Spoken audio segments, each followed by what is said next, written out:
How are we doing? Welcome to the show. IB Nation Sports Talk up and running. Glad to have you with us on this Thursday night, the final night of the show for this week. Of course, we do have an IB countdown to kickoff Saturday morning at 10 o'clock. We've got a noon game. We've got an IB countdown to kickoff at 10 because we always have IB countdown to kickoff at 10 o'clock, along with Jesse Stiers, Sean Stiers.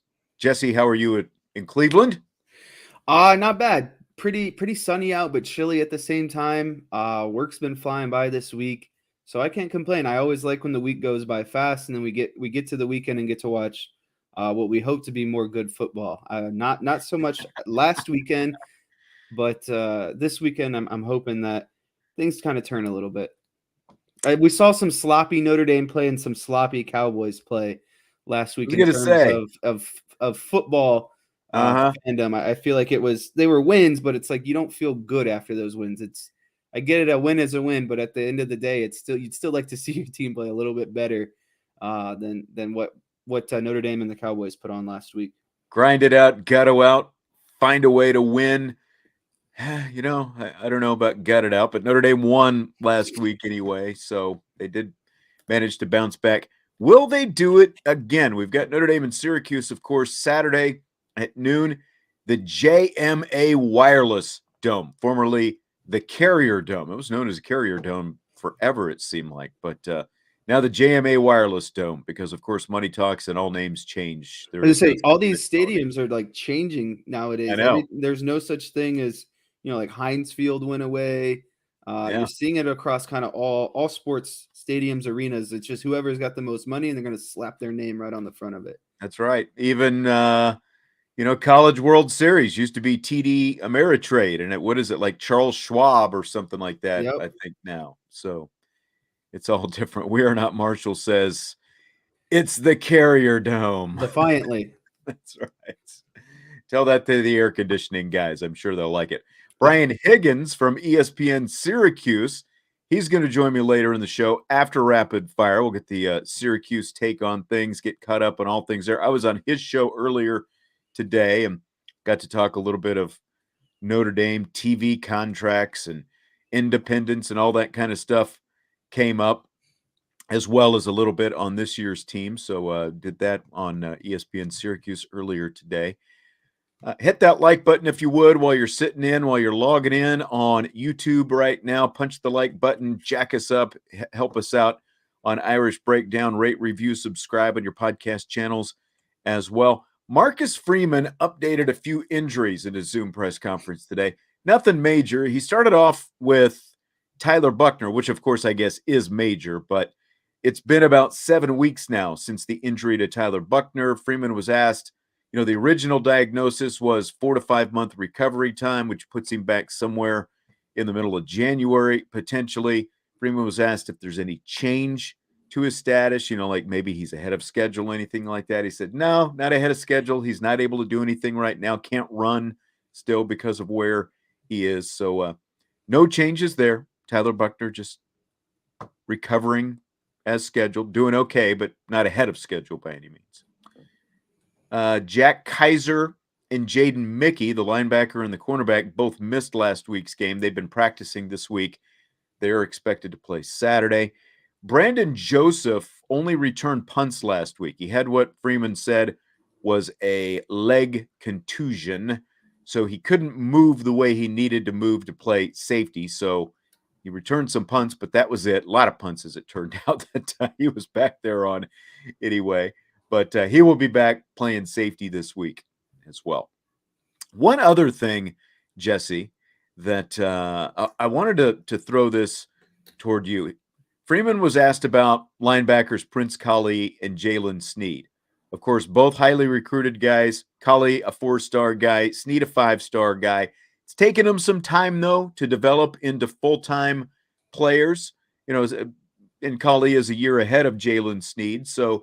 But Freeman said that with most high school defenses, it's pretty much see ball, hit ball. See ball, go get it. That kind of thing. Not a whole lot of complexity to it, but it does get more complex in college. So as someone who played linebacker, high school, went on to play it in college. What was that like when you made that move, just in terms of, just the complexity, I guess, more being there than your typical high school defense?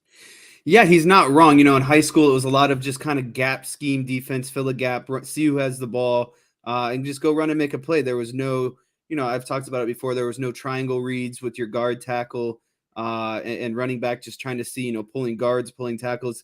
And I've said it before. If I would have known what I know or knew in college back in high school, I would have been even more lethal. I feel like, but even more lethal, as uh, if that's possible. Right. But that's the hardest part about playing college football, especially in the defensive side, is there's just an overload of information. I just remember that was the number one thing. And it was a lot of meetings, and it's just a lot of install. So many, especially when you're playing linebacker, you have pass and run cover, of responsibilities. So you have to kind of have two different, things you're thinking about per play. Obviously, what you're doing in your run fit, and then obviously what you're doing in your pass fit. And it makes things a little bit more difficult. And it's definitely the hardest part. It's a lot of information. And realistically, if you don't know what you're doing, you're not going to get a lot of playing time because you're going to compromise everyone else around you. Defenses are largely set up where the play is designed to be made kind of by one or two people. And if you blow your assignment, then the play isn't funneling who it's designed to go to on the defensive side. And so it really compromises things. And so I feel like that's a big reason why Snead and Kali are just, yes, they have the athleticism, but you have to know what you're doing, because even with athleticism, if you don't know what you're doing, you're going to be slow and take a lot of, false steps. You're just not going to get to your reads as fast as you can. And obviously not knowing your read makes you a lot slower than just being slower than someone kind of naturally. So it's definitely, like I said, it's hard. And it's the biggest part of transitioning between high school and college. I remember sitting in meetings, and camp and all those things, and just feeling like it felt like a foreign language to me. I feel like the best way to compare it, people who aren't good at math, you see a lot of like complex math on the board and you're like, what is this? That's what it felt like, kind of learning that playbook the first year and recognizing different things that are going on, and especially the coverage. Like the coverage is one of the hardest things to get into, because not only are you diagnosing run pass, but then you it's not just dropping back anymore and just kind of following the quarterback sides. You have very specific spots that you're trying to get to. So yeah, I just overall feel like, especially at linebacker, it's one of the more harder transitions when you're trying to absorb all that information at once. All right. Very interesting. So some good insight there on that transition. Again, two really good athletes. Like you said, Prince Collie and Jalen Snead. We're starting to see more of Prince Collie, and he's playing well in the opportunities that he's got. Jalen Snead almost made his debut because Prince got hurt on that punt block last week, but Collie was able to come back in, so we ended up not seeing Jalen Snead. But it's a matter of time. It's a matter of time. We'll see him. We'll see him at some point. And I got a feeling he's going to live up to the expectations. Marcus Freeman said that guys who were here when Jeremiah Wusu-Koromoa was here just a couple of years ago have kind of compared the two, body type and just the whole thing, athleticism and everything else. So that's pretty good comparison if you're Jalen Snead, I think. We wanted to turn the attention a little bit to Syracuse now and see what Notre Dame has to do to win this game on Saturday. I think that Syracuse is an extremely average to above average team. I don't think they do anything really excellent, but I do think that Notre Dame has a very good chance against Syracuse if they do the right things. Essentially, they just got to do the right things, and they can't get antsy. They just got to patiently stick to their game plan and what they know is good, and what they know that they're good at, essentially. Syracuse's defense allowing just 15 points a game, 123 rushing yards, and 171 passing yards. Purdue only ran for 61 yards against them, but Aiden O'Connell, the quarterback, threw for over 400. And then, like you look at last week against Clemson, they only threw for 157. DJ Uiagalelei got benched for Klubnik, and Clemson ran for 293 in the comeback win against the Orange. That is a huge number.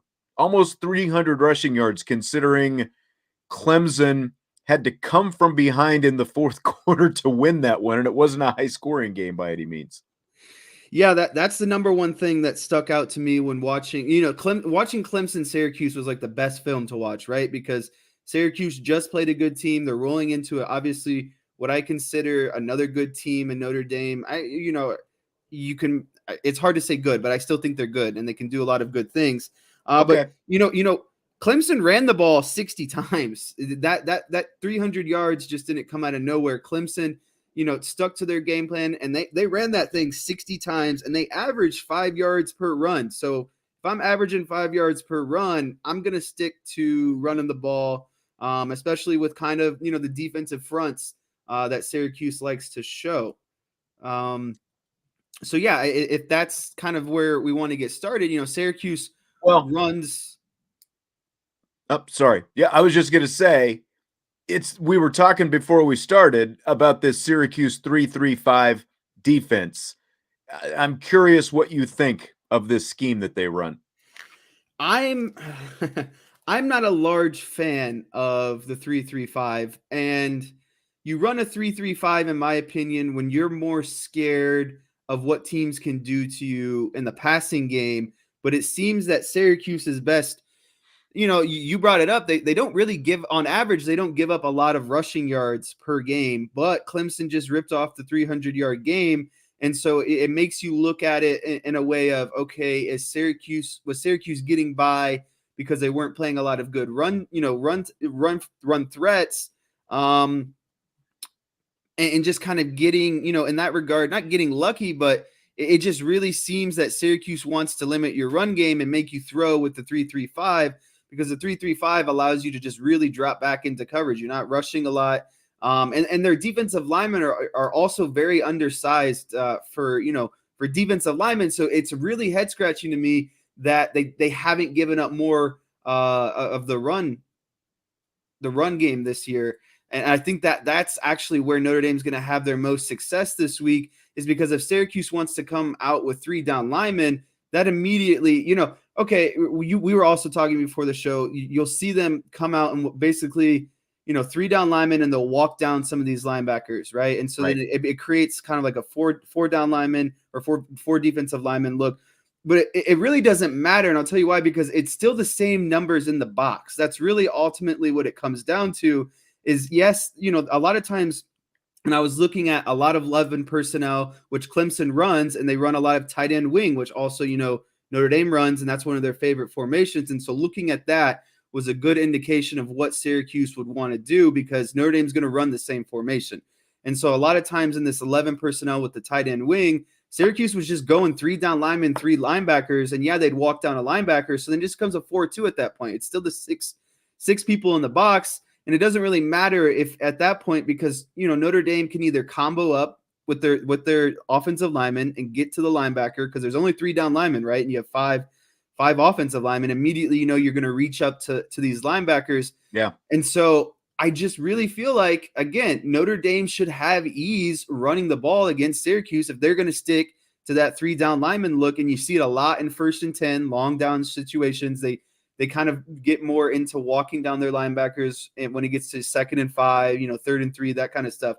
But definitely 1st and 10, they're going to show mainly just 3 down linemen, and that's a fit that Notre Dame has had. They haven't fared well against 3 down linemen, but they should be able to just power their way through that. And I think that that's something that they have to be patient with, right?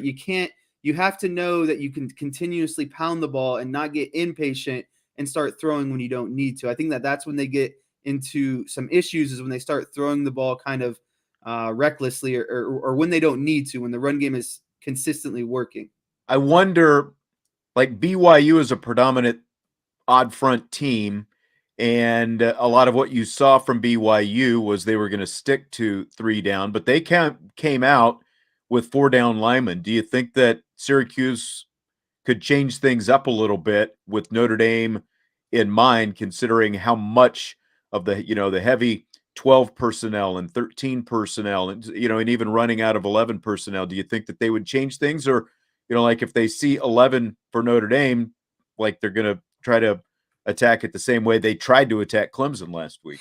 I think that they're going to it's tough because I think that they should do one thing, but they consistently showed another thing. Like Syracuse consistently came out with 3 defensive linemen, even though that Clemson was averaging 5 yards a carry. So naturally, why wouldn't you put another player in the box? And knowing that Notre Dame can run the ball so well, I wouldn't be surprised if we see more 4 down linemen look this week because of, that's Notre Dame's strength. They obviously want to run the ball first and then get the play action that comes off of it. And so I wouldn't be surprised if we see Syracuse kind of change up what they're doing and go with maybe a seven box and make Notre Dame. I think that Syracuse's game plan has to be, we want Drew Pine to beat us. We want to take away Notre Dame's run game. And if Drew Pine beats us, so be it. So I would, if I'm Syracuse, I'm going 7 in the box, 4 down linemen. I'm just adding essentially another defensive lineman and coming out with, 3 linebackers in that case. Yeah, and like Derek is saying, Cuse's strength is their defensive backs. That's absolutely right, which is probably why they play part of this 3-3-5. But at the same time, are you gonna are you just gonna concede the run? Like you said, I would think that they're gonna load up and try to stop the run and make, because of the fact that their secondary is so good, just what you said, Jesse, make Drew Pine have to beat you with the arm, take away the run, and make Drew Pine have to use his arm to beat you. And another good thing that's conducive, if they want to run that three down lineman look, it's so easy to seal off the edges. Notre Dame has to get to the perimeter. They have to have plays that allow them to get to the perimeter. Clemson had a lot of success of running plays outside of the tackles, and that's easy because you only have to see. There's no 4th defensive lineman you have to seal. It's just 3 linemen, and you seal off the one side, and then your other, if you pull a tackle, he's going to work up to that outside linebacker, and you seal those 2 guys off, and it should be easy money essentially. And I think that's where Notre Dame has to really have a concerted effort, is to kind of power run on the outside, get to the hashes, get to the perimeter, and that's more that's something that we've been wanting to see more of. And I think this is the kind of perfect scenario to do that kind of thing. So what about 21 personnel? We've talked about it. Tommy Rees was asked about it this week. We talked about his comments regarding it yesterday. Whether it's 21 or 22, predominant 21. They've slipped in some 2 running back and 2 tight end from time to time, but so whatever you want to call it, 2 back stuff. How does that play, do you think, against the Orange defense? I made in my notes here, I put a star around when Clemson went to 2 back sets, and it really gave, they didn't do it a whole bunch, but it really gave Syracuse a lot of fits, and it's because they put one of their backs in motion. And so immediately that linebacker was following that motion. It was almost like he went in motion, and if you're, as a linebacker, you're supposed to be kind of watching the play, but his eyes immediately went to the running back, and he was no longer a part of the box, essentially. And so I think a lot of what Notre Dame could do potentially is get the motion going with their their one running back. It gets everyone's kind of eyes diverted, and then you just hit them, with a solid run up the middle, and they're still going with that 3 down lineman look. And I really wrote down, their linebackers get very, very easily distracted by motion. It's like a kid in a candy shop. As soon as they see candy, that's all that they're, enamored with. And it's seriously, every time that that Clemson went into motion, that's all that they fixated on. And it's like nothing else. They had no other reads, which is really kind of confusing to me, because when you play, disciplined football like that, it should almost be passing off, or, you're not just diverting away from it just because of motion. And Notre Dame does a lot of motion, right? And so that's something I think that they need to continue to do a lot of. And we've talked about it before. It just gets defenses thinking a lot. It gets guys out of motion. It gets guys kind of paranoid of, oh no, this is motion. What's happening? What do I need to do? What does this change in the formation? And so I think if Notre Dame can get into 2 back sets and just decoy motion a lot, not even, you can put Tyree in motion. You can fake a screen out to him and then just run a halfback draw. Something like that is something very simple that they could get into against Syracuse. And I think it would take advantage of their linebackers, who I said, again, get very easily distracted by the motion.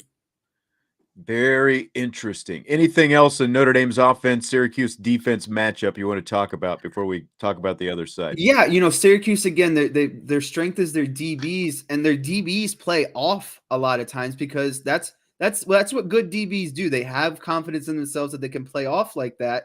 And so this again plays right into Notre Dame's game plan, in my opinion. You run the ball, and then you kind of flip out those short out routes, or those plays where Michael Mayer goes in motion and kind of leaks out into the flat 3 or 4 yards and catches it and gets 6 or 7 yards.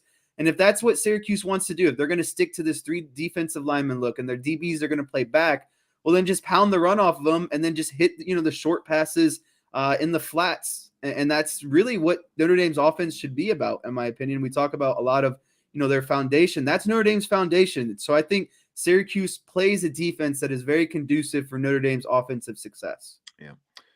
Got a question in the chat regarding Steve Angeli from Tom Chris 2488. If Pine keeps missing open receivers and his completion percentage stays around 50%, do you try Angeli or just ride or die with Pine? We've talked about this a little bit. I think we had it in rapid fire yesterday as well. We've talked about this a little bit this week. Yeah, we did. We did talk about it in rapid fire.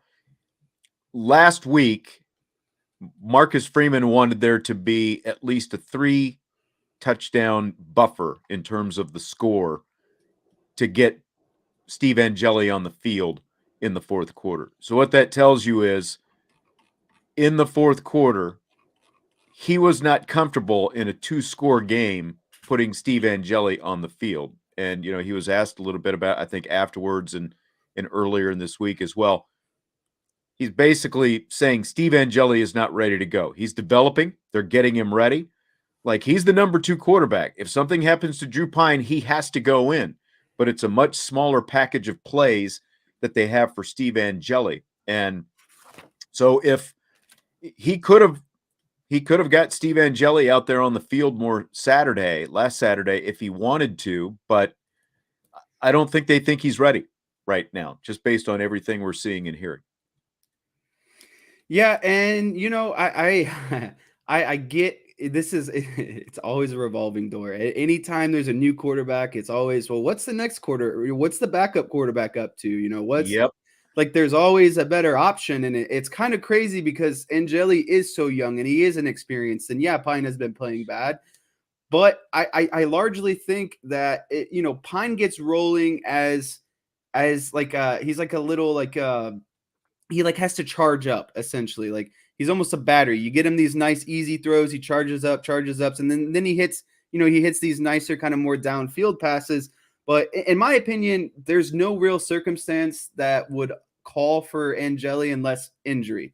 I don't think that there's any pro to running Angeli out there at any point, even if Pine is struggling. I think they've already kind of gone through a lot of quarterback, transition this year, and just adding another, it's just, there's rhythm with it. There's timing with it. Your wide receivers, your running backs, they all get accustomed to kind of this timing of, even on run plays, pass plays. And when you introduce kind of a new quarterback, it's just everyone's timing is off. And so for that reason, like, Pine has to throw like 5 interceptions on 5 straight passes before I think Angeli can come in. I just really don't see any pros to bring out Angeli unless Pine gets hurt.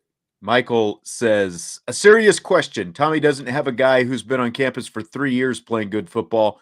Do you really think he has Angeli ready when he's been around? Very good point. And, for a New York guy, I mean, pretty much nailed it. And I just, yeah, if he was close to ready, like even in a 2-touchdown game in the fourth quarter the other day, I think we would have seen him out there, even if it was just handing off, grinding it out at the end of the game. It's funny because they didn't even trust, and the play that Pine went out, they didn't even trust Angeli to even take the snap. They had a tight end come in motion, go under center, and take it. Granted, it's a good play, but that just shows you they didn't even want him to potentially fumble a handoff in the red zone. And so I think that should tell you enough of where they think Angeli is at right now. I think he is an absolutely emergency scenario. Like, it's something absolutely bad. Like, Pine has to be knocked out of the game in order for Angeli to come in. Henry is all about it. I mean, he agrees.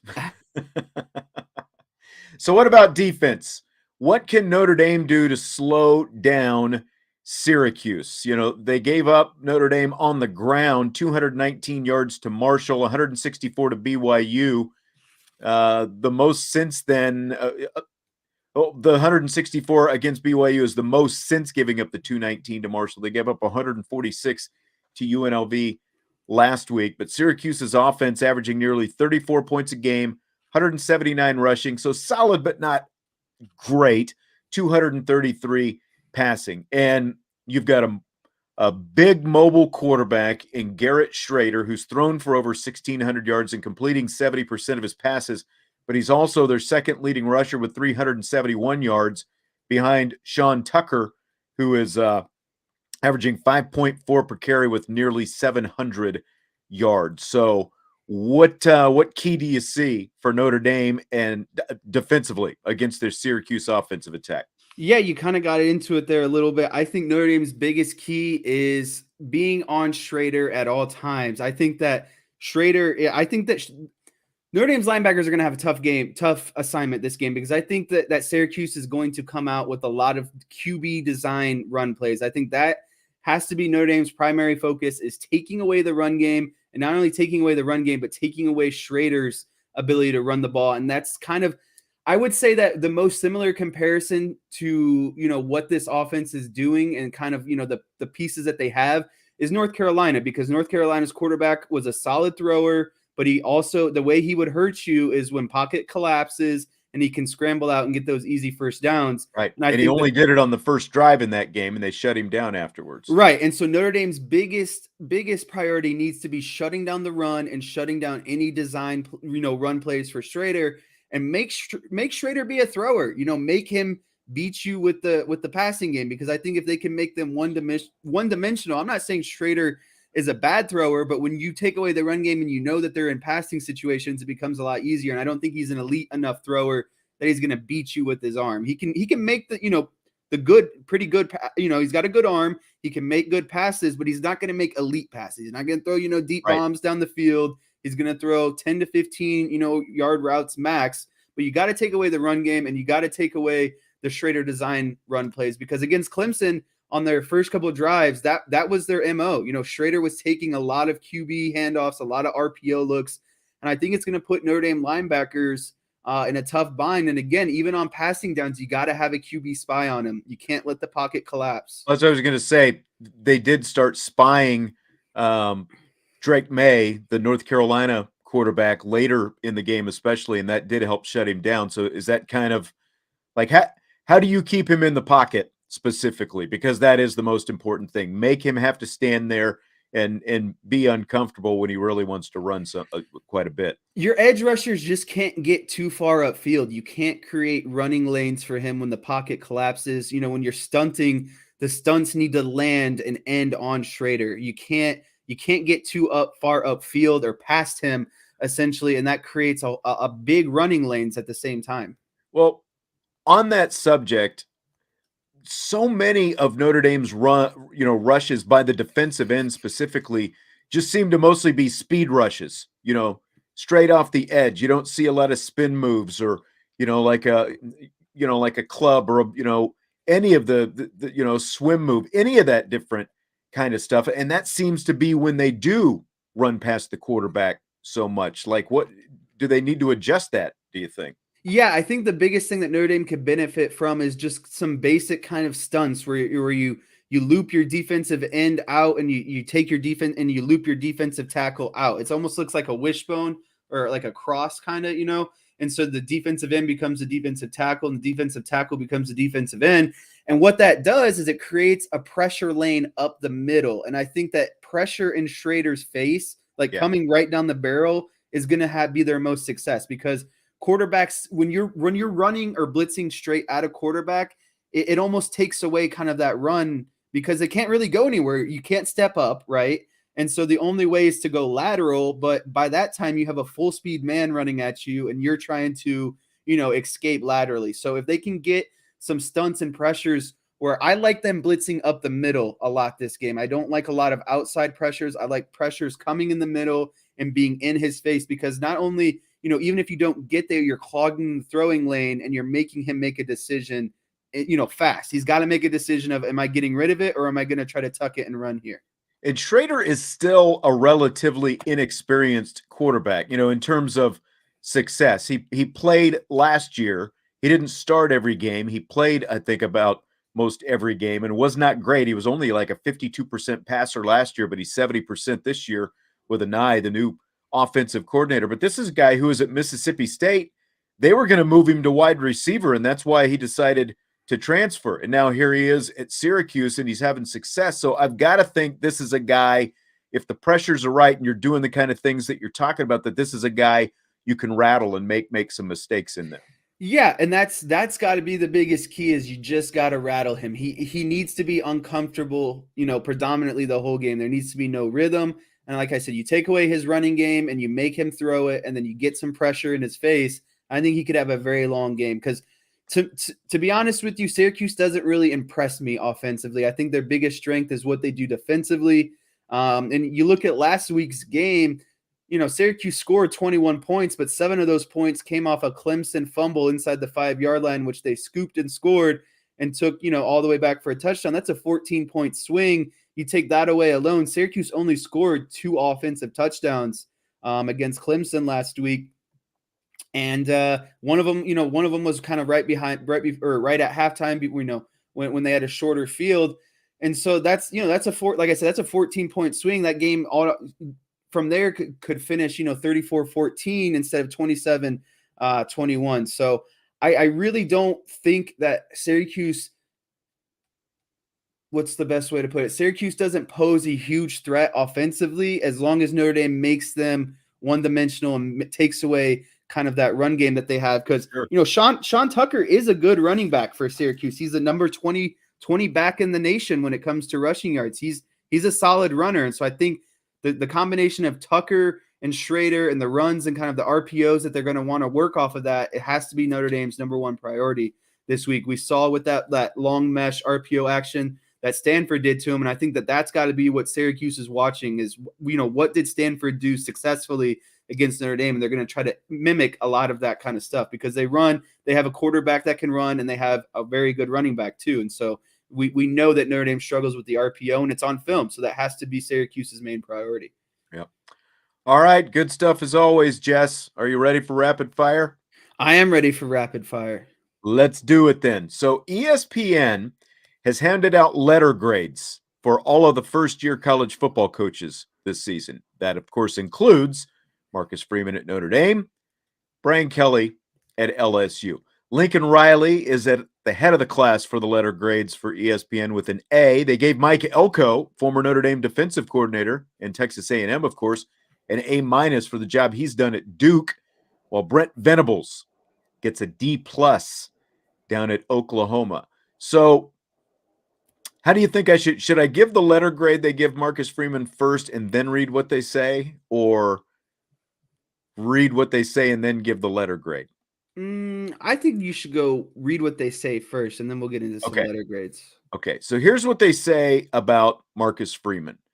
The genuine excitement around Freeman's hiring after Brian Kelly's departure masked the fact that he wasn't fully ready for a job of this magnitude. Freeman had only been at Notre Dame for a year. After Freeman's team lost the Fiesta Bowl to Oklahoma State and opened the season with losses to Ohio State and Marshall, I thought back to what Notre Dame athletic director Jack Swarbrick told me in December. There's got to be a learning curve. I have no reason to suspect it's a bigger learning curve or a smaller one in Marcus's case, but there has to be one. Now, that was directly from Jack Swarbrick there. ESPN goes on to say, it showed up in various forms during Freeman's 0-3 start, which included the Fiesta Bowl loss and then against Stanford, as Notre Dame was stunned at home by a Stanford team that had lost 11 consecutive games to Power 5 opponents. Marshall and Stanford now 1-7 against FBS opponents not named Notre Dame this season, because Stanford actually beat Arizona State last week. The combination of a young coach who's 36 and a young offensive coordinator, Tommy Rees, who's 30, could become a real problem for Notre Dame. So they give Marcus Freeman a D+, D as in dog, D+, and that was the write-up that they gave Marcus Freeman. So here's what they say about Brian Kelly. Kelly's final few Notre Dame teams were machine-like in beating the teams they should, while falling short against most of their elite opponents. His first LSU team has been wildly unpredictable. LSU couldn't have played much worse in its opener, especially on special teams, but it still only lost after failing to make an extra point with no time left. Tigers rallied from, I'll skip that part there. It's not really important to this. Other than special teams, LSU has shown several bright spots and could be a tough squad to beat down the stretch. Kelly's stint ultimately will be judged by whether he wins a national title, which was never going to happen this season. But after a brutal start, Kelly has once again shown his talent for winning and pushing the right personnel buttons. So there's the write-up on Brian Kelly, who gets a B-. Marcus Freeman gets a D+. What do you think about those grades? I feel like a large thing that they bring up are the Oklahoma State, starting 0-3 essentially, losing to Oklahoma State, losing to Ohio State, and losing to Marshall. Well, I got news for people, that those Oklahoma State and Ohio State, those are both top 10 teams in the country. That's a pretty tough, 1-2 start for any coach, no matter what experience you have. If you're taking over a program after, 10 years of experience or no years of experience like Marcus Freeman, I think that's a tough job. And really, it's crazy because only one loss separates Freeman and Kelly right now. Freeman has 3 losses, Kelly has 2 losses, but Freeman's got a D+ and Kelly's got a B-. So, I think that this is pretty harsh, to be honest with you. I think Notre Dame has a lot on their schedule that they can prove, with Clemson, USC, and Syracuse. I think there's a lot on the table that can. But these are midterm. These are basically mid-season grades, so they're going based on the body of work already. I think D+ is a little harsh. I can get down with a C+. I don't think that he's anywhere in the B range right now. I honestly think D+ is a little too harsh in my opinion. And I think that Brian Kelly's grade is pretty spot on, kind of where he's at right now. But for me, I see it as a C. A C. I just think a D+ is a little too hard. I know losing to I've said it before. I know losing to Marshall and Stanford aren't a great look. And, those are things that obviously need to be fixed, but it's still a first-time head coach. It's still the toughest schedule in the country. It's still, there's a lot of things that Marcus Freeman has done wrong, but I still like a lot of things that Marcus Freeman has done. Yeah, I mean, put up a couple comments here while I'm talking, but just some reality numbers. Notre Dame's offense, 84th in red zone scoring, 81st in scoring period, 101st in passing offense, 62nd in pass efficiency. The defense, dead last in the nation, tied with Rutgers in red zone scoring defense. 70th in pass efficiency defense. They actually moved up 19 spots after playing UNLV last week because UNLV couldn't do anything. And also tied for last in the nation with Fresno State and New Mexico State with just 4 turnovers gained this season. So those are a lot of lowly numbers that they've got. So based on performance, Stymie did make a good point. You are playing a backup quarterback, but even the starting quarterback lost to Marshall. So each quarterback has a bad loss this season. And, that's the problem is you've got 2 bad losses on your resume, Marshall and Stanford at home, and you got 2 pretty good wins on your resume, North Carolina and BYU, one on the road, one in a neutral site out in Las Vegas. So based on what we've seen so far, if you were just going to, crunch all the numbers and do that, I think that, and we got another comment. We got Mr. 2.0 says he thinks it's fair they've lost to Marshall and Stanford. No reason to grade him higher. And Matt Miller says, don't justify the inexcusable. I'm a Freeman supporter, but he's no better than a D+. Dude has to learn how to lose before he can win. He will get there. That's if I'm going up, maybe I'm willing to give him a C- because of the wins over North Carolina and BYU. Maybe I'm in that range. I don't think that D+ is unfair, though. When you look at where they are in the national rankings, so it's not just that they lost to these teams. It's also how they've gone about it and like why this team isn't causing more turnovers, why they can't tackle better in some crucial situations, get off the field more consistently on third down. And like the fact that not only do you lose to Marshall, you've got a lead against Marshall in the fourth quarter and you give up a 95-yard touchdown drive for them to take the lead when you had a chance to kill them on third down and they convert a third and long. BYU converts a third and long. There's just too many crippling plays. John Kristofic says he deserves a C. Like I said, C- is about as high as I can go, which is like, average and just a little bit down. I guess they are 4-3, so technically that's above average. So maybe I'm willing to bump him up to C-. As for Brian Kelly, they've got LSU next week, and they've already won 6 games this season. They've got a good chance after they play Alabama. They've got Arkansas, and I think they finish off with Vandy, and they've got an FCS team there in between. They've got a really good chance at finishing the season with 9 wins after he took over a 6-7 team last year. So I've got no problem with this B-. Freeman, I think, is definitely in that D+, C- range, and he's got to show that there are improvements, that there are, definite improvements the rest of this season, I think, to be able to move out of that spot. Yeah, I think largely what this boils down to is I think there was an expectation of what success should look like this year for Marcus Freeman and Notre Dame, and what that's defined to be. But for me, it's just defined a little bit differently. I see both sides, but I still feel like there's still a lot of growing. There's still a lot of transition. You're asking, a new defensive system, a new defensive coordinator. I would say that the number one disappointing thing, and obviously everyone talks about it, is the offense. The offense has to be consistently better.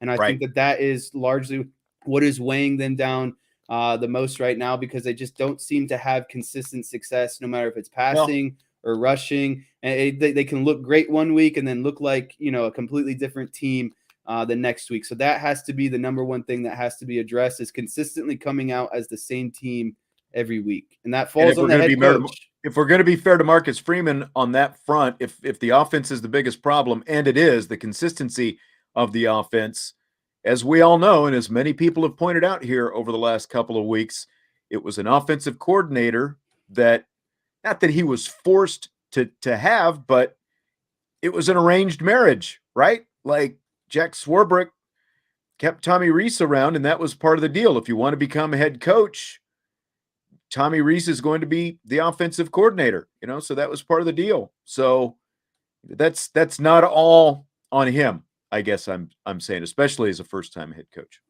Exactly. And if I would say best bright spot right now is Notre Dame special teams. I like they've done a lot on punts. And that was completely Freeman's hire, got Mason to come over from Cincinnati. People don't think about it, but that's a third phase. That's an equal third of the game. They've created a lot of points off of block punts. They do well in, punt. They seem to be doing better in punt return, kickoff return, those sort of things. But definitely their punt coverage and punt blocks. Obviously against UNLV, against BYU, they blocked a punt, and I feel like they blocked another one, but it's just not coming to me right now. But that's a bright spot in my opinion. A phase in the game that often I can't think of the other one off the top of my head either. There's games it's often overlooked, but it sounds like a small win, but they do well on special teams. And it's really funny that special teams is LSU's worst thing, because that was like the only coach that Brian Kelly took with them from Notre Dame to LSU. Very funny. Fill in the blank. It's blank that the first college football playoff rankings of the season come out next week. It's stupid. I hate these early, college rankings. All it is just another thing to get people to watch. To me, it's a justification for, how things play out. You give teams rankings based on it seems like they set up these rankings based off of, giving the justification to whatever team makes it to the end, right? Like these teams get ranked high, and then it's like, well, then another team kind of dominates them. You're like, oh, were they really that good? And it's like, no, they just created these rankings to get the matchups that they want, to get the, the 10 versus 2 and all the ratings and all that. To me, it doesn't matter. I feel like the rankings should come out with like when there's 2 weeks left in the season, and then you still have, your conference championships. I hate that these premature polls come out, because there's still so much stuff left in the season, in my opinion. All the big games are towards the back end of the schedule. Yeah, as John says, exciting. And if you're Notre Dame, it's usually exciting. Like it used to be like Christmas, like you're waiting for the rankings because, Notre Dame was in them the last 4 years. We were kind of eagerly waiting to see where they were, like I said, like Christmas morning, waiting to see where they were going to be ranked. But as Stymie is saying, non-issue this year. This is like being at one of those Christmas gift exchange parties and everyone else is getting gifts but you. Like you're sitting there, and everyone else is exchanging the socks or the pocket holders or, whatever they happen to be. And you're over there, like with your hands out and you've got nothing. And that's where Notre Dame is right now. It's just a little bit more blah this year from our end. There's just nothing. Notre Dame's not going to be involved in it, so it's kind of hard to get that excited about it. But be sure to join in every Tuesday because we're going to have the college football playoff reveal shows here on Irish Breakdown. That'll be coming up, but it's just, yeah, and like you're saying, do you need it this early? I don't mind having it this early because it does kind of create some excitement. It lets teams see where they are, kind of figure out what you have to do, and you start to see the jockeying, who's going to overtake who, and all that kind of stuff. Like, is there going to be a team lurking there in the mid-teens when the first one comes out, or down around 12 or so that might make a move? I'm going to be really curious to see how all this shakes out. A lot of good unbeaten teams sitting up there at the top of the rankings right now, and there's going to be a lot of movement before this is all said and done. Fill in the blank on this next one. It's blank that your boy Russell Wilson reportedly worked out and stretched for 4 of the 8 hours on the Denver Broncos flight from Denver to London.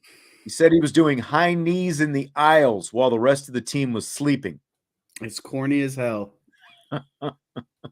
Like, I'm convinced that Russell Wilson just like finessed everyone this year. He said, I'm going to take this big contract with Denver. I'm getting into the mid 30s here. I'll guarantee, this contract. And then it's just like, I don't even know if he's like, obviously he cares about football, but it feels like his personal brand and his getting his face out there has been more of a concern this year than playing football, in my opinion. And that's got to be, so frustrating as a Denver fan because you keep missing on quarterbacks, then you pay Russell Wilson a crap ton of money, and he just comes out with a cringy after cringy, something new every week, whether it's his memes or his little TikTok videos or telling reporters that he worked out on a plane for 4 hours. It's just like, come on, man. Just like, I at this point, he knows what people say about him. So it's just, I think he's in it for the publicity. I think there's no such thing as bad publicity for Russell Wilson. So for me, it's corny, but I just think he's more concerned about his brand this year than he is actually playing football.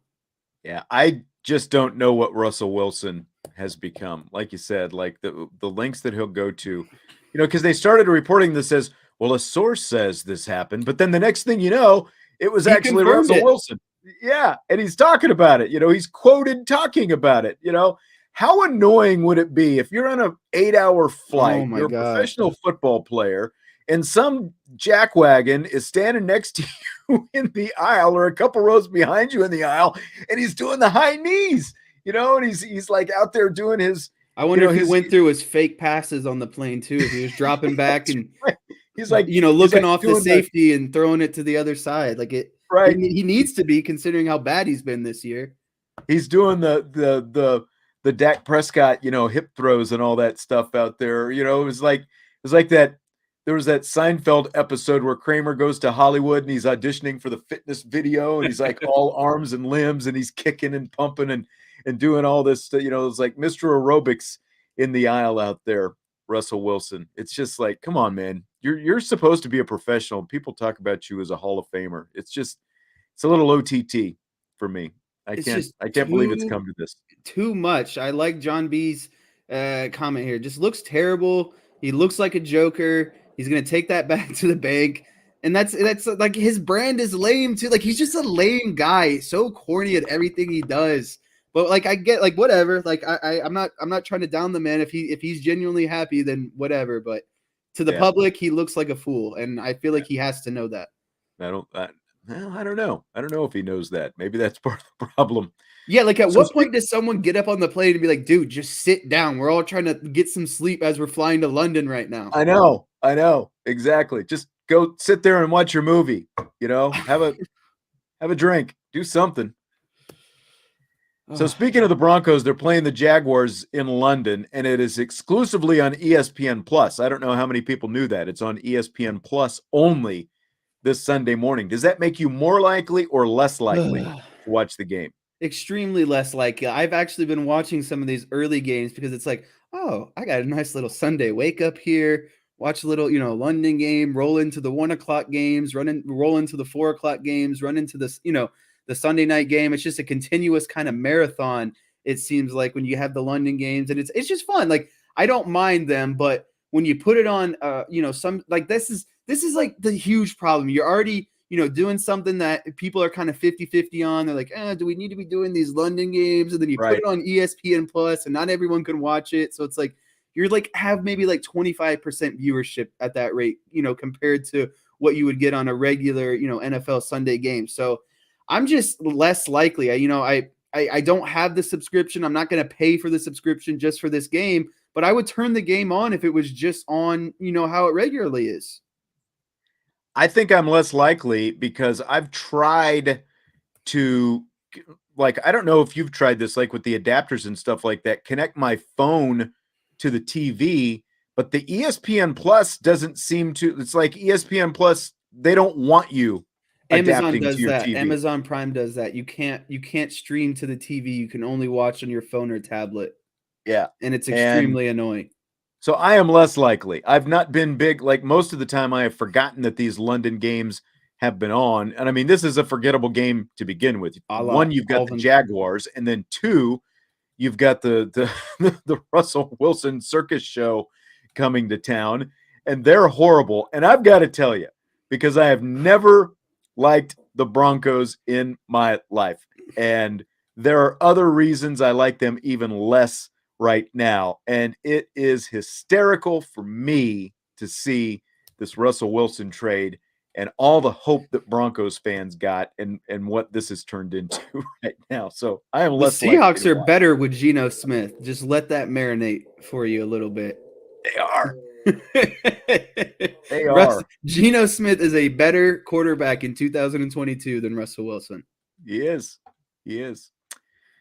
All right, so Tom Brady and the Buccaneers are 3-4 after a loss to Carolina last week. Aaron Rodgers and the Packers are 3-4 with 3 straight losses, including one to the Commanders.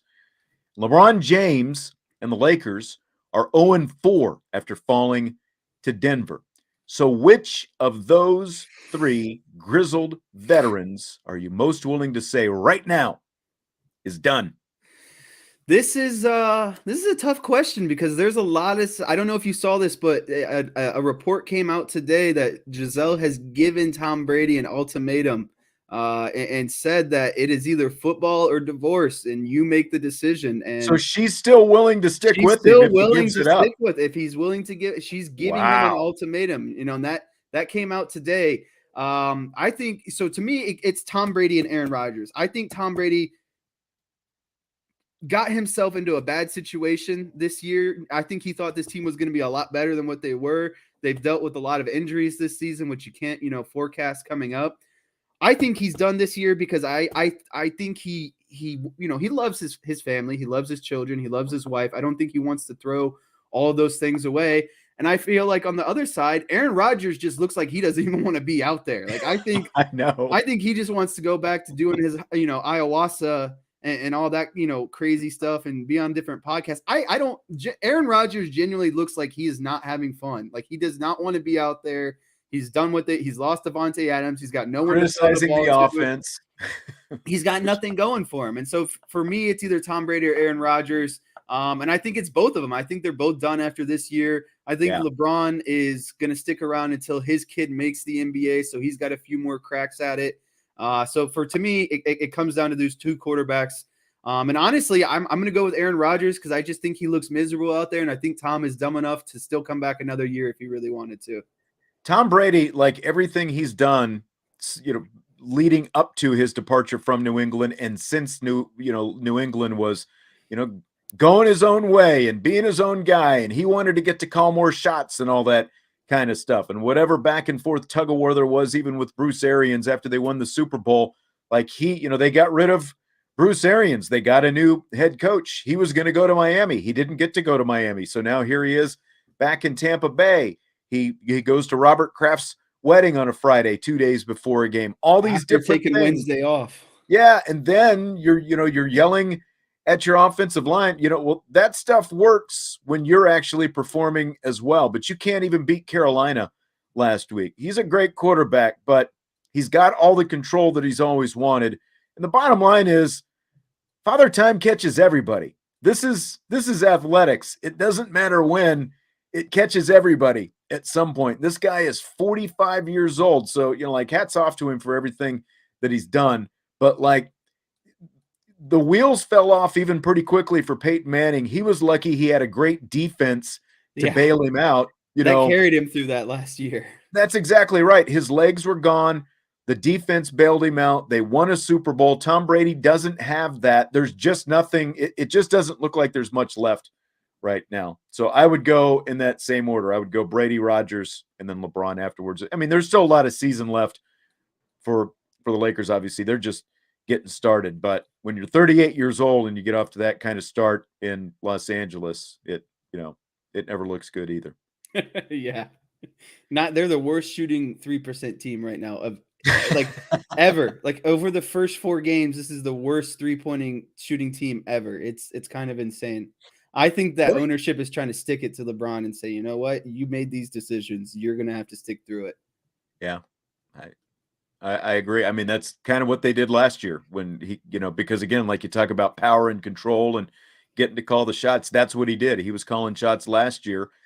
He assembled the roster, and it's like, well, you made your bed. Now you got to lie in it, and it seems like they're sticking with that. I saw MLB Network ask this question the other day, and I wanted to ask you this. Which team's postseason record over the last decade would you rather have? You can have the Yankees, who have 8 postseason appearances, but no World Series appearances. So they've been in the postseason 8 times, haven't got to the World Series. Or you can have the Royals, who have just 2 postseason appearances, but both times they went to the World Series. And of course, they won the second one in 2015. So over the last decade, whose would you rather have? As a good friend of mine used to say, if you're not first, you're last. To me, it doesn't matter. You can go to the postseason 10 straight years, but if you don't win the World Series, what's the point? There's no participation trophy for, almost winning the World Series. Especially if you're the Yankees. Right. You have the highest payroll. You are the Yankees. You have all of these World Series. For me, I'll take the World Series every time. I don't even care if I go to one postseason in that decade. As long as I win the World Series, it really doesn't matter. Postseason appearances don't matter. Winning it all matters. And so I'm going to take that Royals any day of the week. And, they've been bad for so long. And I think that's just, it has to be the answer, because if you're playing for, appearances, and what are you really playing for? You play to win it all. And so I'm going to take that world title every day of the week. That's absolutely right. And as a Royals fan myself, it's like, I remember my buddy Randy and I, when we were in college at University of Kansas, Kansas City, it's only like 45 minutes over the ballpark, something like that, 45, 50 minutes. So we would go to Royals games all summer long. And we'd be sitting there, and this is like, early to mid 90s. And we're looking at each other like they were trying to be competitive, but it was tapering off a little bit every year. And we're like, do you think these guys will ever even be in the playoffs again? And we were just like, probably not. But, lo and behold, about 20 years later, there it came. They won, back-to-back World Series. It's amazing. And, they don't have a competitive team anymore. But I can live with the fact that, 1, I got to go to one of those World Series games, which was awesome. And 2, the fact that they won the World Series in 2015. So I would make that deal with the devil any day. I would trade a championship and spend the next 30 years out of the postseason, in exchange for that championship. So I'll take a championship every 10 years That's fine For with me. sure. If you guarantee me one every 10 years, that's probably 7, 8 championships I'll see in my lifetime. Absolutely. Last question tonight. Fill in the blank. It's blank that adult entertainment company Cam Soda is sending truckloads of 55-gallon barrels of lube to Philadelphia so they can grease the street light poles in case the Phillies win the World Series. It's hilarious that this adult entertainment company is sending off all this lube so that, they know what Philly's like. They know how crazy those fans are. And I was talking about this today with one of my coworkers. Someone said that they tried to do this after they won the NLCS. I don't know how accurate that is. I don't think that that's true, because why would you try it again? Plus, like, you can't climb a greasy pole. Like, it's kind of physically impossible. You'd have to carry around rags with you and just wipe off the poles kind of as you go. But it's also ingenious at the same time that, this adult company is just sending off lube. Like, that's a ton of lube. And I'm sure it's not, the city of Philadelphia isn't just getting that for free, right? So it's smart, it's ingenious, and it's all funny at the same time. So I want to see how it goes. Who's gonna be the first one to try to climb up the pole and just slip down and eat it? Because it's not gonna feel good. It's hilarious. They need to do a Boogie Nights party or something outside the ballpark, for that matter. It's like, what publicity for Cam Soda, who I've never heard of before. They're going to lube up the pole. They should do this. They should send like a 55-gallon barrel of this like to every football team in the country, like all the college football teams in the country, in case there's an upset, so everyone can have their uprights. Yeah, Tennessee, all the time. So like if Tennessee didn't want to, have to crowdfund, to go find goalposts after they beat Alabama, they just could have had some Cam Soda laying around and have those poles greased up. It is very comical. I'm gonna be like, that's a lot of effort too. Who's going out there and applying said lube to all these poles? It's gonna be interesting. It is. Interesting is a word for it. Well, the World Series does start tomorrow. Do you want to make a World Series pick real quick before, like, who and how many games? I'll give my World Series pick, and I'll give my Notre Dame Syracuse pick with a score prediction as well. So, first of all, I think the Phillies win in 6. That's my first one. It's either Phillies in 6 or Houston in 7, but I'm going to take Phillies in 6. Ooh. But so I got Phillies in 6 or Houston in 7, but I feel more confident about Phillies in 6. They're hot right now. I think they're the team playing with more passion. They obviously, Houston is this is nothing new for Houston. They've been, in and out of these, CS and World Series appearances, quite frequently in the last 5 to 7 years. I think the Phillies really got something to play for. They haven't won it in a while, since 2008. They had Hamels, Victorino, Utley, Ryan Howard. Yeah. That was a solid team, Jimmy but Rollins. It's just been 20 years. I think that they're due for it, and they know that. I think that the city of Philadelphia wants it. They want it. I want it for Bryce Harper. It had to be tough leaving the Nationals and then seeing them win that World Series. So I got the Phillies. And then when it comes to Notre Dame and Syracuse, I have Notre Dame winning in a very close game. I think it comes down to the last possession, and I'm going to give them a 23-17 win. I think that is the final score, 23-17. Okay. And Notre Dame barely squeaks out one. I think both teams are going to try to run the ball a lot. It's going to be, it's going to be reverse of what we saw last week. That UNLV first quarter took forever. Notre Dame had 10 drives in the first half against UNLV. They usually average 10 drives the whole game, but I think both teams will eat up the clock. Low scoring, 23-17 Notre Dame. All right, sounds good. I'll just make mine short and quick. I'm not going to make my Notre Dame pick, of course.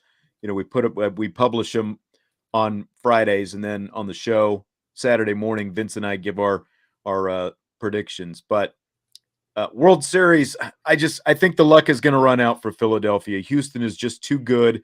Both of them are going to be rested up since they both clinched on Sunday, and they've had 4 days in between. So everyone's pitching is going to be set up, rested up, and ready to go.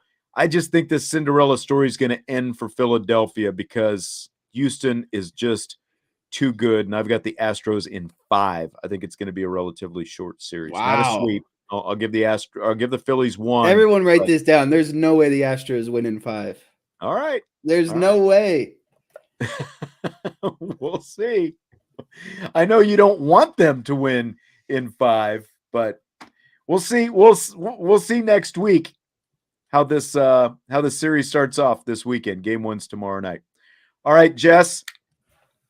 As Brian wants to know, who beat the Phillies in 09? Okay, The yes, the last Yankees. Yankees championship. The Yes, Yankees. we know. All right, Jess, great stuff. I will talk to you later. Have a good weekend. Sounds good. Thanks for having me. All right, absolutely. We're going to check in now with Brian Higgins, get a little bit of the Syracuse side of things. A little Syracuse. We've got Brian Higgins with us from ESPN Syracuse. How you doing today, Brian? Good, Sean. Good to see you. I'm used to talking women's hoops with you, but fun to talk football that matters here. That's right. That's right. Well, I guess from at least one perspective, it matters more right now. But I guess you can obviously make the case from the Notre Dame perspective. A win would go a long way the way this season's going now. So we'll see how things go on Saturday, I guess. This is Dino Babers' 7th season there at Syracuse, and he's only had one previous winning season. He's obviously well on his way right now. Their first loss came to Clemson last week. How much did he need a season like this with where he is up there? Oh, absolutely. Now, was he going to lose his job this year? I think a lot of people assumed yes if they didn't make a bowl game, but the athletic director, John Wildhack, was out loud that he's not on the hot seat before the start of the season. And then Pete Thamel a couple months ago kind of reported on his buyout information. And then you realized he was probably going to be here another year regardless. And this was like a complete collapse. So, I think he was legit going to be here another year regardless. But setting aside actually being employed, he needed this badly because the 2018 season, and Syracuse played Notre Dame that season, and that was right. A Notre Dame playoff year. Like the 2018 season, it was great, but it was very senior driven, and you had all these high hopes for the next year, and it didn't happen. And the people trying to step up, it just didn't happen. So this year, you've got stuff, you got guys, and you've got to take advantage of it while you have the chance. I think, Sean, that's what we've learned in college football. Like, you're not going to get another chance to have a jumping off season. And I think we're hoping that that's what this is going to be. Very true. How is he thought of by the fan base right now? Again, in year 7 years down the road with what's been, kind of mixed, I guess. Well, I think it's twofold. Like everyone, for the most part, likes Dino. He's got a great personality. He's got all these little quirky sayings and all this stuff. Like you have to like the guy. You'd prefer more than one winning season in 6 years. Right. That said, it's not like Syracuse was rolling into Dino being here off a great recent history of success. So it's not like Notre Dame where you're on the hot seat after, a game, which you guys have seen this year. So, I think people like Dino. Obviously, they want to be good at football. They were willing to give him some runway, but I think the runway was ending if not for this season. He brought in, of course, a new offensive coordinator this season, Robert Anae, who was with Bronco Mendenhall at Virginia. Their offense seems to be more diverse as a result. What's the impact that Anae has had? Well, this is where I'm going to give Dino the most credit over the last couple of years. He, first, a few years ago, the defense wasn't working. And he had never played a 3-3-5 defense before and went out and got Tony White. He's like, this defense is hard for me to play against. Went out and got somebody he'd never worked with before. And this time he did the same thing on offense and got Robert Anae and the quarterback coach, Jason Beck, both came over from Virginia. And the offense specifically has been Dino's offense. Multiple offensive coordinators because they've, moved on or whatever over the course of the last 6 years, but it has been Dino's offense. Now he's brought in a new guy with different ideas. And I'll give Dino full credit on that for saying, hey, I need to make a change on offense. And I think Anae's been great. And the infusion of what he does and what Dino's does, it's mixed together. And I think we see that this season. I think we got a little problem with how they called the game in the second half, maybe at Clemson the last week. But setting aside that, I think Robert Anae has been a great addition this season. Well, I think coaches do. They get kind of stuck in their own ways sometimes, and they've kind of got that happened with Brian Kelly after that 2016 season when Syracuse, when Notre Dame and Syracuse played out there in East Rutherford, and he did the same thing. Went out, got outside coordinators on both sides of the ball, really went outside his comfort zone, and it seemed to help. I think maybe coaches need to realize that sometimes that they need to get out of their comfort zone. And that's what Dino did. Now, like his staff, I don't know if insular is the right word, but mostly, for the first few years, I mean, initially you hire guys you work with. Of course you do that. That makes sense. But he kind of stuck with that. Like all of his offensive coordinators, and he had 3 of them, they were within the system. There were no new ideas coming in. So Right. I think this kind of infused some fresh blood. And the quarterback coach, and Jason Beck, I give him great credit for working with Garrett Schrader. Like the leaps he's made from last year to this, part of it's the offense, but I think part of it is Anai and Beck they've worked with him in a way that has made him a huge leap here into his second year in Syracuse.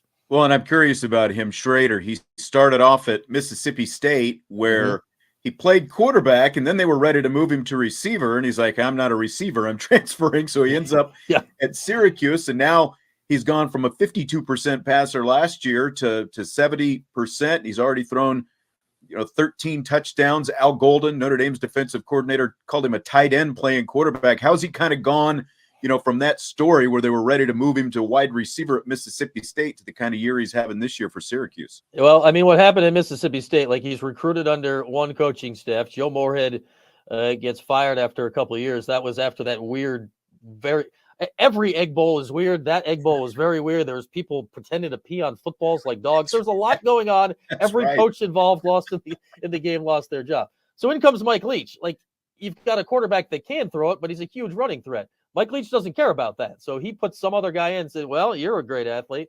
Why don't you play wide out? So Garrett did it, but he never wanted to do that. So he's into the portal.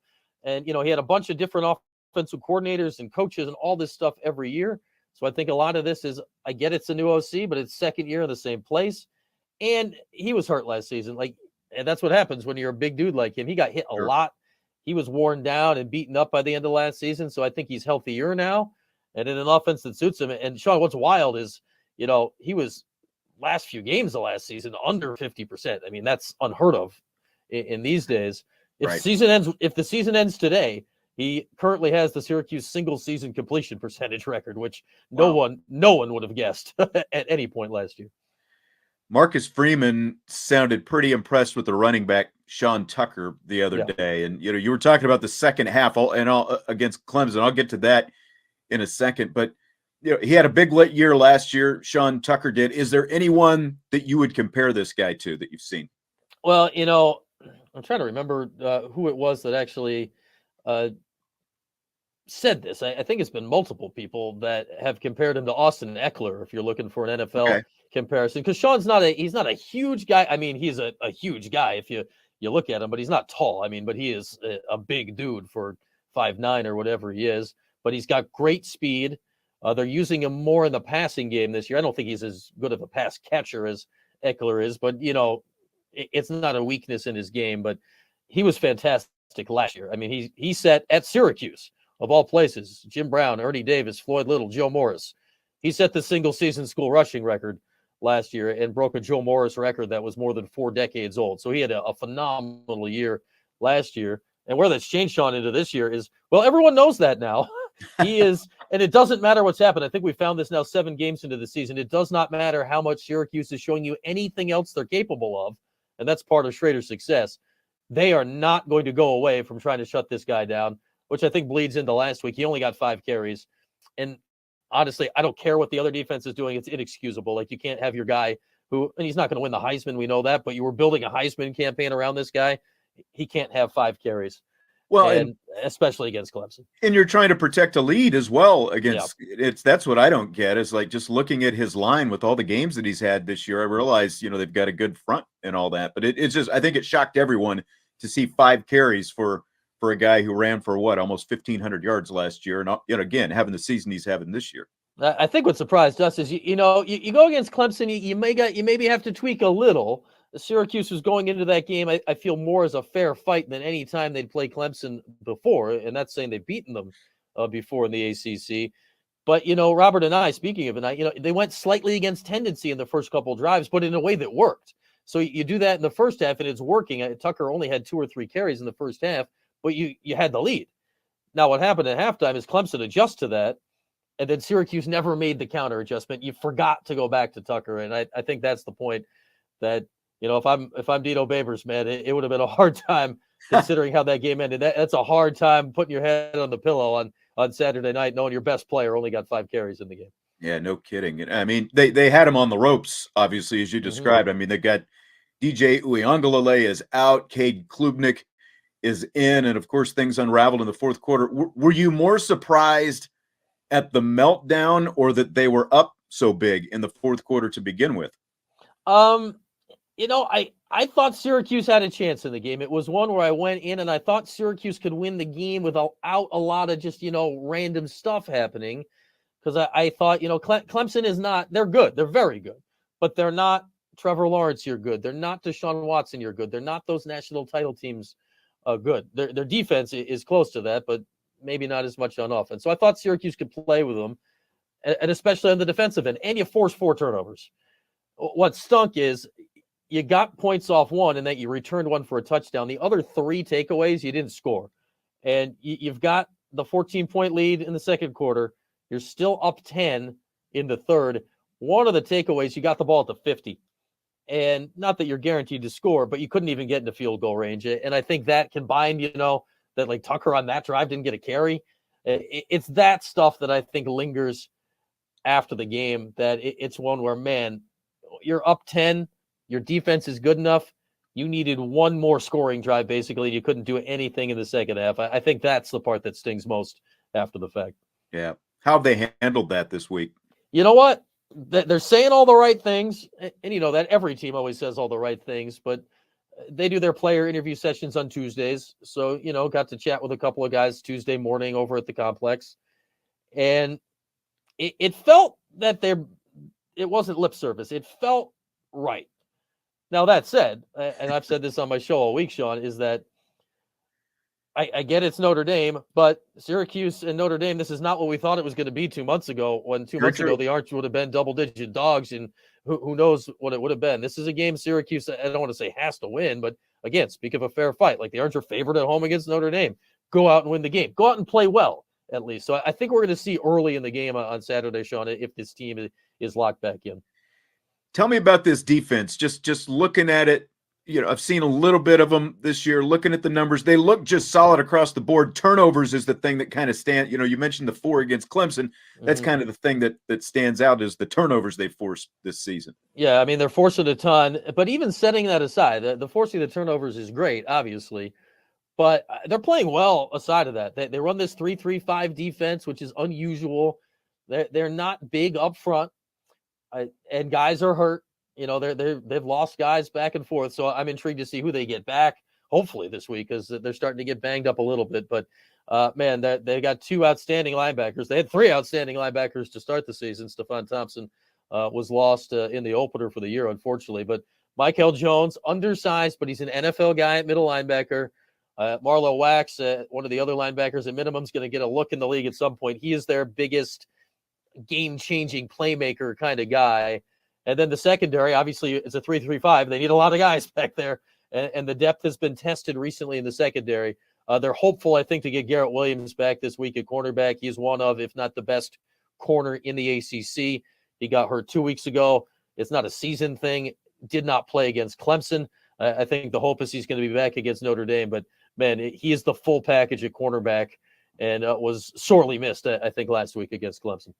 It's been 19 years since Notre Dame and Syracuse played there in Syracuse, all the NFL stadium games and Yankee Stadium and all that stuff. How big a deal is this, just that Notre Dame is going to be playing there for the first time since 2003? No, game sold out. And this is back-to-back sellouts in the Dome. I do not remember the last time that's happened. It's been at least since McNabb was here, if not longer, even in large crowds. But NC State was sold out, and that was kind of, whoa, this game sold out. That's kind of cool. That happened out of nowhere. The Notre Dame ticket obviously was the hot ticket going back to when tickets were on sale. So I think there'll be like the NC State game. There was very few NC State fans there. There'll be plenty of Notre Dame there this week. And that goes for any Notre Dame game. But right. It's sold out. There's excitement about town. And, the comparison to that game, back in 2003, Walter Reyes was the stud on the Orange team that year. He ran all over the Irish, 5 touchdowns, more than 200 yards. I think Syracuse fans are hoping anyway. I get Notre Dame's defense is good. That, all right, Sean Tucker, he's the Walter Reyes of today. Let's see if Sean can have a day, especially now after last week. Like, he's going to get the ball this week. They're not screwing that up 2 weeks in a row. Notre Dame knows that. We'll see what he does, but Tucker's going to get his carries this week. Yeah, I would absolutely think so, especially like you said, after last week with 5 carries. Brian Higgins from ESPN Syracuse. It's always great talking to you, Brian. Basketball is on the horizon, so I'll see you in person again soon, I'm sure. All right, Sean. Yeah, we always look forward to hoops around here. We know that. But for a change, the first exhibition game was the other day. It's not actually basketball season yet in the Qs because football's doing so good. That's right. All right. Hey, thanks again, Brian. I'll talk to you soon. Sounds good, Sean.